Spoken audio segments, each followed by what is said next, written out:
What's going on, everyone? Seth Miranda here for Adorama TV in Las Vegas for NAB 2023. This is the 100th year of this massive show, and there's a lot of stuff coming out, big announcements from every brand. So we're going to check out what's going on with some of our friends in this industry we haven't seen since last year, and it is a lot. So come hang out, let's see what's going on this floor.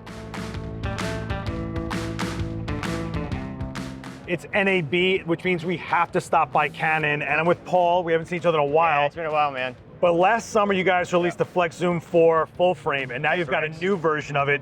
Yeah. Quickly, let's go over this, because usually Cine lenses are very expensive. We're talking about a lot of things about adapters nowadays, especially with like the hybrid cameras. But here, you're talking about actually changing out just what you need on the lens to make it work for Super 35. Yeah, man. So like last summer, we released the 2 full frame Flex Zooms, right? And they were full frame, T2.4 all the way through the zoom ranges. So very, very cool, fast full frame lenses. Now we're releasing the Super 35 versions of them. So we got 2 new lenses. They are T1.7 all the way through, but the image circle covers the Super 35, which makes them flexible. Why we call them the Flex Zooms is that you can swap the relays in and out of these lenses. Right. So if you have those full frame lenses, all you gotta do is buy the relay, and then you pop that in, and now you got the Super 35 T1.7 lens. Included in the kit, you get the different nameplates, you get all the right rings so that all the focal lengths, everything changed properly. So it's really cool. It really is a flexible cinema line. It literally transforms. It actually becomes a lens. It's not adapting, it's not trying to be, it's not compensating. It actually takes the most expensive part of the lens and just makes it workable for another format. Exactly. It's pretty cool. You can swap them between PL mount and EF mount. And the relays, it's all very much contained. So it's something that you could actually do, you know, right there on your desk at home. It's pretty incredible. Yeah, that's actually really cool. But what I really like is that he's talking about the plates. That means that when you do change it over, it's not just trying to remember equivalencies, and there's like you're actually changing the housing as well. So if you have assistants, other people, they don't know what you did to the lens to change it, it's just there. It actually is that lens. Yeah. So I know you like Flex, but think of Transformers. I mean, I'll be honest with you. There we go. Paul, this is awesome, and you guys are always putting out something rad. And I mean, we had to come here like as one of the first booths here at NAB, so it's good seeing you again. I guess we'll check you out next time. Absolutely, man. Good to see you.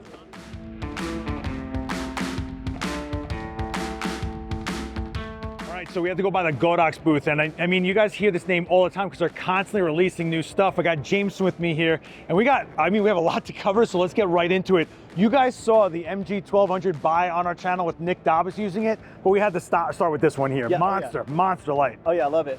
This light has saved the day for several of my productions here recently, when it's like a rainy day or a day when it's cloudy, and you really need that sun to kick in through a window, or you just need that like illumination of that bright sunlight. This is basically the sunlight. So it's versatile, it's 1200 watt power. Yeah, you're getting a lot of power out of this thing, and for a good value, I'd say. Like that's really where it kicks hard, but it's true. Like the power you get out of this isn't just like, it's 1200. No, you feel it. It's 1200. Yeah. So we'll put the link to Nick's video down below, obviously, so you can see a full like actual on-set in real world type use of it. But this one's also new. I mean, the Knowled series, you told me, is your professional line, right? It's our new professional line, yes sir. So we look at the P600R. Tell me about this 1x2 or 2x1. So this is going to be a more robust build quality panel light. It's like the big brother to the LD150R, which was our previous generation panel. This one's going to have 600 watt RGB power. So yeah, and I mean, you're talking about like a really built out panel here. Oh yeah. So it's really nice for rig. It's soft, it's got a nice soft diffused light. There's the full RGB capability. It's got aluminum housing. It's just way more robust, a way more professional grade light. And I think you can do so much with a 2x1, honestly. I'm really happy with this light. I can't wait to, this is a prototype, but I'm really excited to get this. I think it should be available later this summer. Oh, that's pretty soon actually. So let's say you didn't want to go so super built. You got mats, right? Oh, yeah. So these right here are pretty cool. I mean, super flat, flexible, and they fold. Yeah, they fold. I think my favorite thing about these is that they're waterproof. So you can get these things out whatever weather conditions you're in. Yeah, they fold up, they fit right into this case right here, and you have bicolor power. And they're light. 400 watt version. Oh, okay. So it's a 400 bicolor. And this is the little brother version. This is the 200 watt bicolor version. So the F22 bicolor, and you got the F24 bicolor. They're lightweight, easy to rig. They fold up real tight, so you just know you have them on you when you need light. You just got them, and if it's raining out, you still don't think about it. You have light. So that's I think that's pretty great. And they come with this accessory too. The grids. Yeah, just an attached softbox and a grid on there. So, And so it's all Velcro, pops Yeah. on really easy. so pretty nice, right? It's amazing. Yeah, I like kits that, like, no matter what, I know I have them on me because they're just easy to carry around. And for tight spaces, these are great too, because you can set them up anywhere. Yeah, and because they're flat, you can literally put them to the ceiling and they just are a light source in a smaller space. Yeah, we've actually got, you can kind of see it way back there, 600 watt version. Oh yeah. So that one's actually up there, and when you crank that up, it gets crazy bright. You can rig it with zip ties. I mean, it's light. I mean, it really is. Oh, yeah. And then this is the P600 by Hard. This thing is actually lighting up the ceiling of this convention center. I mean, We look, NAB needed more light. look, I'm lighting him just bouncing off my hand. Look, Yeah, look, it's insane. look at that. I mean, you're talking about a lot of power out of this one by Hard right here. So it's pretty versatile, but it's built. This thing's built. Oh yeah, this is another robust light that's can handle pretty much anything. 600 watts power, crazy bright, bicolor functionality.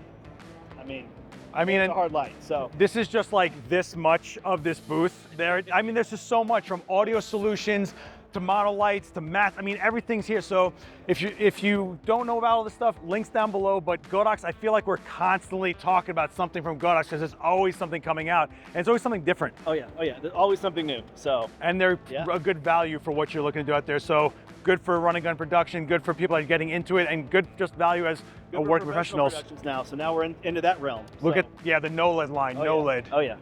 All right, so Jameson, thank you for walking me Hey, through thank you. Godox, and we will see you guys next time. All right. All right, man, Thank you. later.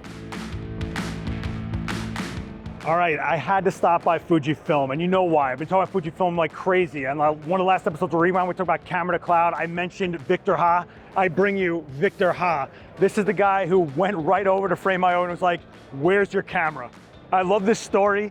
They were doing camera to cloud, and he's like, I don't see a camera. I'm Fujifilm, let's talk. And here we are. It's actually up, it's working, you're showing it, you're demoing it. Yeah. Tell me about camera to cloud from you. Well, just a couple corrections. I'm not Fujifilm. I love working for the company. I think that it was an opportunity and a great chance for me to take something that I care about and take an observation and ask them a very direct question, and I got an answer that got us to a point where a year later, Seriously, 1 year. Yeah, 1 a year year to in hand, and users are using it. Yeah. You were at Imaging running photo walks to show it, WBI Yep. pushing it like crazy, Yep. and everybody was able to use this. It wasn't like, oh, you need special whatever. Like, no, here's the camera, Yeah. now it's on your phone after you shot it. Yeah. So- So why I care about it so much, right, is independent creatives oftentimes don't get an opportunity to really see the benefit that a new technology can give them. Right.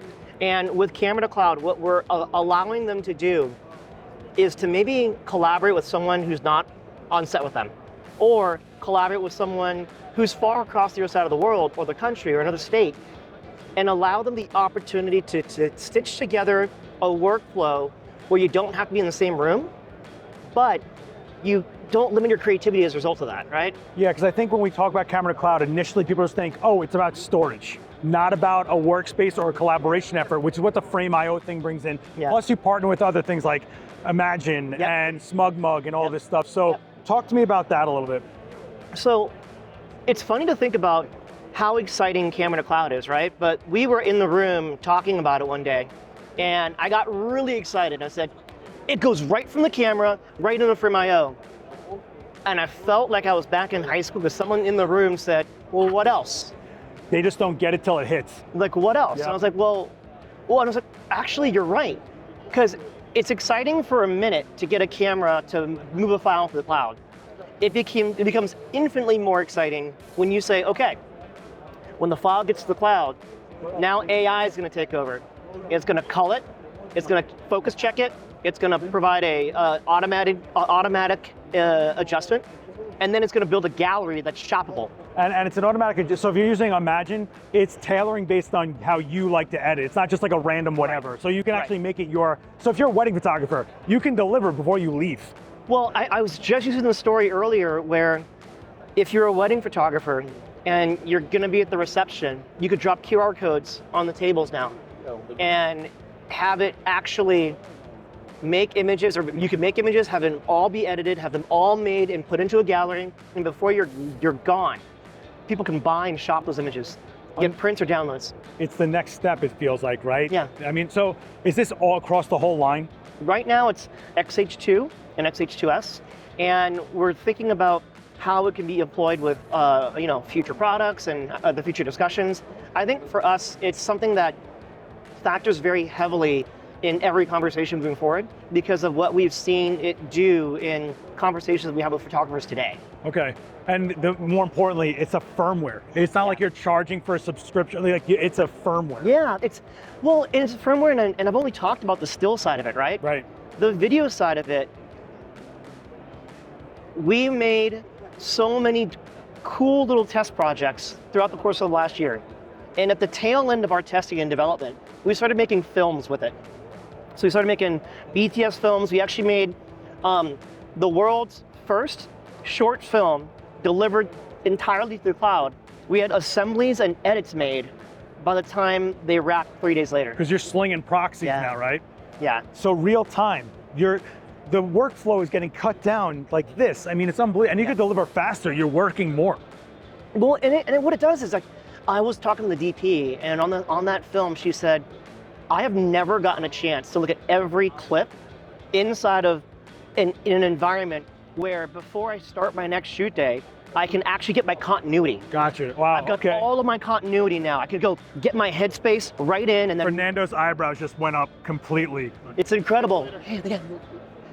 It's incredible. It's incredible because, dude, like, she had said, now that I have seen this, I don't know how I can do another film without having it, because it got me into the headspace of actually being able to wrap my first day and roll into my second day without any skip in understanding what the next frame needed to look like, what the lighting needed to look like, all of it.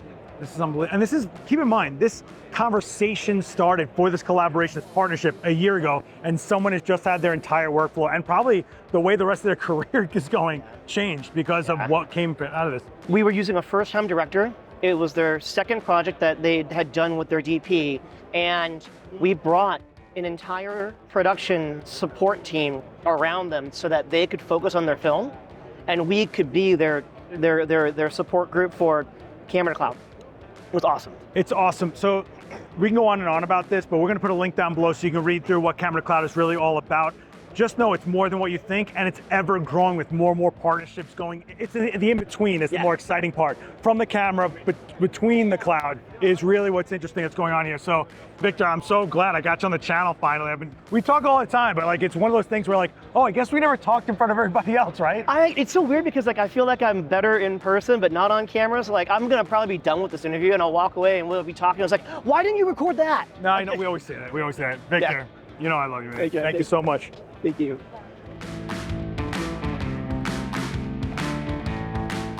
All right, you know I had to stop by NANLIGHT. I'm a fan of it. We're at the NANLUX side of things though, because we use a lot of the Forza 500s, the 720B. We have a lot of 60Cs, little tiny Cs, but Ron is showing me this NANLUX 900C. So this is kind of crazy. We're talking about a lot of color, a lot of power.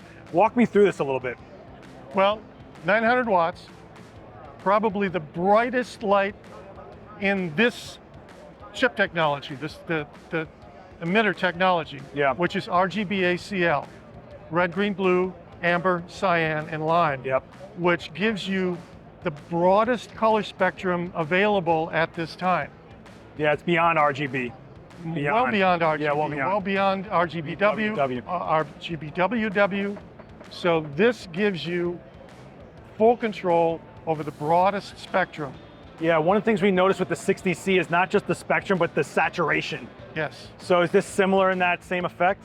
Because it's the same chip technology, yes, it is. Okay, and you're telling me that on the other side of this, can we spin this around? Sure can. On the other side of this, we've got a proprietary mount for different modifiers, right? Yes. So, wow. Yeah. I should have warned you for that. And that's not even up. That's like, what was that, like nothing %? Yeah. Jeez, well, but let's see. what we got is this kind of lens on here that keeps it pretty, that's at the spread, right? Yes. We're at 1/10 output right now. So a 900C, if you're talking about doing something that's having to deal with daylight power, or having to not just mix with daylight, but almost overpower it, change the temperature of a scene, put something in there that can mimic like a giant neon sign from Times Square for some reason, through a window from a distance, you kind of got that, right? So it's kind of, when you have more power, you have more freedom to do anything, right? Absolutely. So this is a proprietary mount, but you do have a several amount of modifiers, I'm guessing? Yes, there's a modifier on the 1200 over there. The projector head? So that you can mount everybody else's projector. Gotcha. We will have a projector for this in the future of our own, but at this time, you put the modifier on the adapter, and now you can use whatever you already own in your inventory. And what about connectability? Connectability in Like terms of controlling it, DMX, what do we got? full DMX, RDM, so you can talk back and forth to the light from your board. Okay. And it does work with the app? Yes, and that's the beauty of it. You have control over the light with all the common protocols. An app on your phone, NANLUX, DMX, 512 over, 5-pin cable. Yeah. Or Ethernet. Ethernet. And so this is critical in these days where you have so many protocols that you want to have that control over Ethernet. Yeah, because you're using multiple units and they could be mixed. And that's kind of the cool thing also is this is really a system. If you have the smaller lights, it'll mix in and it'll work just seamlessly, right? Yes, exactly. From a 60 to a 900, that's kind of nuts. And again, this is like at nothing power, which is really killing me right now. Thanks for ruining my retinas, Ron. I didn't need it for the rest of the show anyway. So that's the Evoke 900C from NANLUX. We're fans over at Adorama, so check out everything. We're gonna put the links down below about all the specs. If you need anything else, Ron, thank you so much for walking me through the 900C. I appreciate it. All right, this one I'm personally hyped for because I have personally watched every single one of this dude's videos. We ran into each other at WPI, and he's representing Matthews, which is like, gotta be what, 50, 60 years old? Yeah, like 55. And I mean top end, most trusted grip brand ever. You guys don't compromise and you design for real. And you've been doing videos about every little thing that you think people don't know about. Yeah. And I've been trying to do the same thing for the photo community, not understanding some of the grip that's out there. Walk me through some of these little tiny odds and ends that might find as a solution out there. My pleasure. So this is a very simple item, but simplicity is where it's at. There's a great addition to your kit to be able to mount a baby pin and mount your lights or your grip modifiers wherever you need them. It is a bracket. It's called the LB2, the Location Baby Bracket. It has a baby pin. This is a bracket. It's not a plate. Plates are flat. Brackets are made to be able to get onto a piece of curved overhead piping. Or if you have a flat overhead beam, there it is. You have a flat surface. You also have nail holes and bolt holes if you want to add magnets to it. If you want to screw it in, if you want to nail it in, is giving you the ability to mount your units and your grip modifiers wherever you need them. If you go into the woods and you want to mount your strobes to tree branches, you bring a couple of these ratchet straps and you now have a point in the tree or in your industrial location. You got beams and columns. If you got to get this on a light onto something, this is your solution, right? And it's dependable, real hardcore metal. But remember, it's 5/8, same size as any type light stand. So if you got like speed lights, umbrella adapter to this, nail it in for a few minutes, get your shot done, and you're done. I mean, it's really a really fast solution. And that's really what Matthews has going on here. Everything is based on something that happened over the last half century that someone tried to do, and they came up with a solution that's dependable to do it. Definitely. And what we really pushed forward in the industry was the standardization of measurements, like what you're saying. You have a smaller light, it's going to have a baby pin. You have a larger light, it's going to have a junior pin. Right. Every manufacturer and every studio used to have their own size of things. We worked really hard to standardize measurements so that everything works with everything else. A system? You know that's right. That's crazy, right? I almost cursed there. So let's go over into something else here. So you got this monster new thing you got over here. Yeah. Fernando, can you even get this? I mean, look at this. What is this? Because you started with the smallest. I wanted to end on the biggest, all right? So we got tiny little things, but we also have the world's largest stand. This is the Air Climber. It is a 25-foot pneumatic stand, so it is powered by air.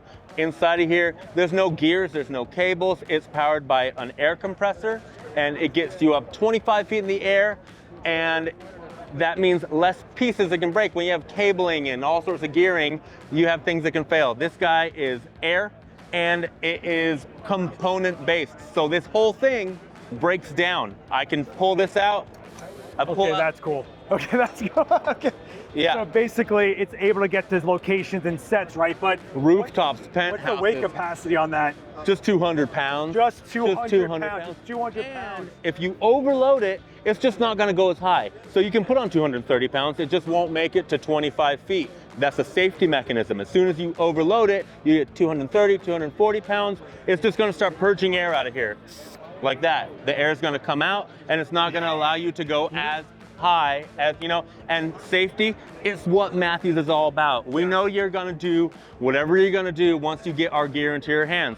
Great, but please do it safely, and we're going to try everything in our power to make our gear as safe as possible. Yeah, they even tested with his own ego to see if they can lift it up 25 feet, and that's, you got the nod from Fernando showing this. You know it's, yeah, look at this. So cool. So everything comes apart. You want to get it on a rooftop, into a freight elevator, through a doorway.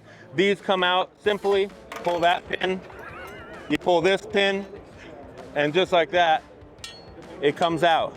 But this is what I'm saying when I'm talking about, Matthews is talking about solutions that they've been through over experience of half a century, and they don't compromise. A lot of things we went through recently through shortage and stuff, he'll tell you, they just didn't want to skimp on anything production-wise just to get something back in stock. They wanted to make it up to a standard they're known for, so. The textiles that we source, we get them from the same people every time. So if you bought something from us 10 years ago and you bought it from us today, it's going to be the same textile. So it's going to break down the same amount of stops. It's going to give you the same diffusion. We don't go finding the cheapest option. We try to keep consistent, because that's the name of the game. You need to know your tools, and they always need to perform the same job.